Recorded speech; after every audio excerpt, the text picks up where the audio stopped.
जय श्री कृष्णा। हर हर महादेव। हरतालिका तीज के व्रत की पूजा विधि। किसी ने मुझसे रिक्वेस्ट करी कि आप मैम पूजा विधि पूरी बताएं कि किस प्रकार से करनी चाहिए। तो आप देख सकते हैं कि क्या क्या चीज़ें हमें चाहिए। इस तरह से सबसे पहले एक पाटा चौकी आप बना लें और वहाँ पे आपने शिव परिवार का एक पूरा समस्त परिवार की फ़ोटो रखनी है। उसके बाद आप चावल ले लीजिए और इससे अष्टदल कमल बहुत ही ईजिली बन जाता है। आप इसे बना लें, इसलिए कि हमें यहाँ पे कलश की स्थापना करनी है, दीप कलश की। इसमें नारियल नहीं रखा जाएगा, इसमें दीपक प्रज्वलित किया जाएगा। तो दीप कलश के लिए हमने इस तरह से अष्टदल कमल बना लेना है।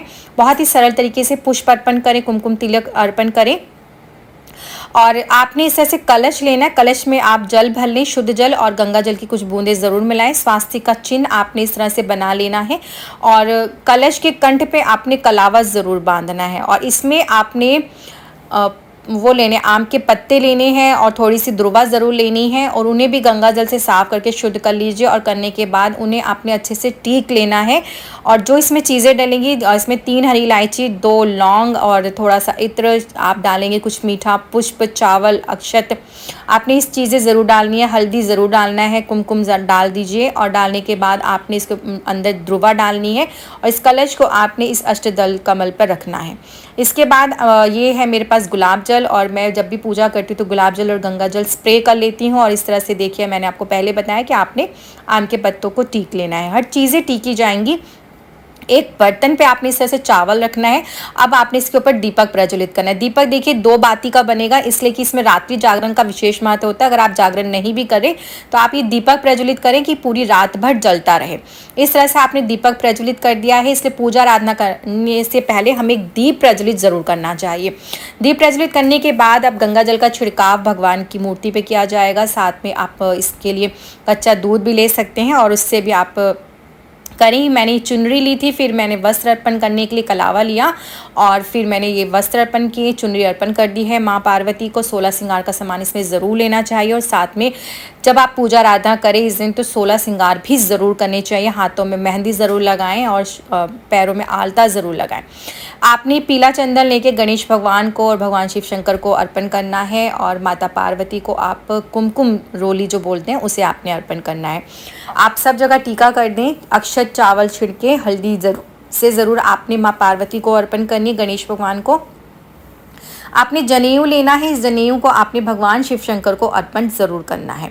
साथ में आपने हरतालिका तीज व्रत की जो कथा पुस्तक होती है ये भी आप ज़रूर ले लीजिए। इस कथा का बहुत ज़्यादा अधिक महत्व होता है। फिर आप पुष्पमाला जो भी चीज़ आप लेकर आएँ सब अर्पण करें। बेलपत्र वगैरह आपने सब कुछ लेना होता है। इस दिन भांग धतूरा इसलिए भगवान को बहुत ज़्यादा अधिक प्रिय होता है। सब चीज़ें आपने गंगा जल से साफ़ करनी है और उन्हें भी टीक लीजिए। अपनी मनोकामना इच्छा बोलते हुए आपने भगवान शिव शंकर को सब चीज़ें अर्पण करनी है।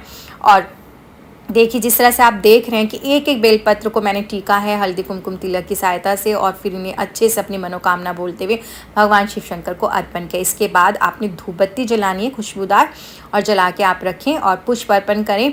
सब पूजा आराधना करने के बाद आपने एक चीज़ संकल्प बहुत ज़्यादा ज़रूरी होता है, वो भी आपने लेना होता है और ये श्रृंगार का सामान है। आप माँ पार्वती को सारा श्रृंगार का सामान माँ को अर्पण करें। माँ को बिंदी ज़रूर लगाएं। इसमें से और चूड़ियाँ जो ली हैं उन चूड़ियों भी को आपने माँ को अर्पण करना है। सिंदूर माँ को ज़रूर लगाना है, इसलिए कि जो भी आप सुहाग का सामान लेते हैं वो सारी चीज़ें आपने माँ गौरा को अर्पण करनी होती है। और इत्र लगाना तो बिल्कुल भी मत भूलेगा, इत्र आपने ज़रूर लगाना है।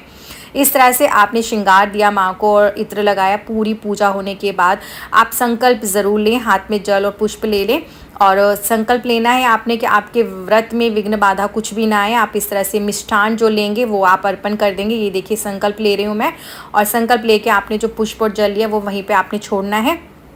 आपने फल मिठाई जो भी आपकी देखिए क्षमता है अब वो सारी चीज़ें लें और फिर आपने वो भगवान शिव शंकर को अर्पण करनी, माता पार्वती को अर्पण करनी। इस तरह से आपकी पूजा आराधना होती है। अब आपने देखिए जो दीप हमने कलश दीप जलाया था वो अलग था, मगर अब हम एक दीपक और भी प्रज्वलित करेंगे भगवान शिव शंकर के समक्ष। अब हमने दीपक प्रज्वलित किया है और इसके बाद कपूर की आरती करना देखिए बिल्कुल मत भूलेगा और वो ज़रूर करनी है। तो कपूर भी रख लीजिए और एक पान का बीड़ा तो ज़रूर अर्पण करना है। इस दिन आप एक पान का बीड़ा बनाएं, इसमें 2 इलायची और एक लौंग रख के इस तरह से बीड़ा बना के आप अर्पण करें। कुछ दक्षिणा ज़रूर निकालनी होती है, ये जिसे हम बायना बोलते हैं, और इसे आप अपने बड़े को या ब्राह्मणी को, जो पंडितानी होती है, आप उनको भी दे सकते हैं। इसके बाद कथा की जाती है। कथा के बाद आप आरती ज़रूर करें। जैसे कि मैं पूरी पूजा विधि आपको दिखा रही हूँ, आपने कब कैसे करना है।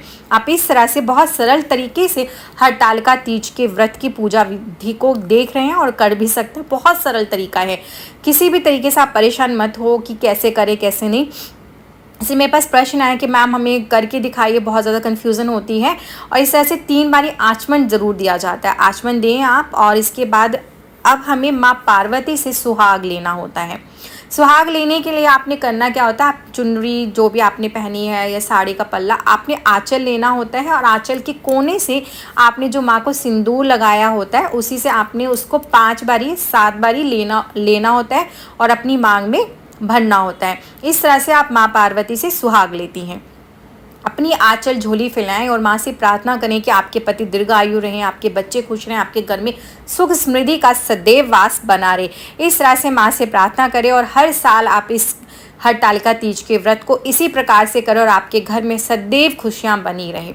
माँ पार्वती से, भगवान शिव शंकर से इस तरह से प्रार्थना करें और हरतालिका तीज की आप सभी को हार्दिक शुभकामनाएं।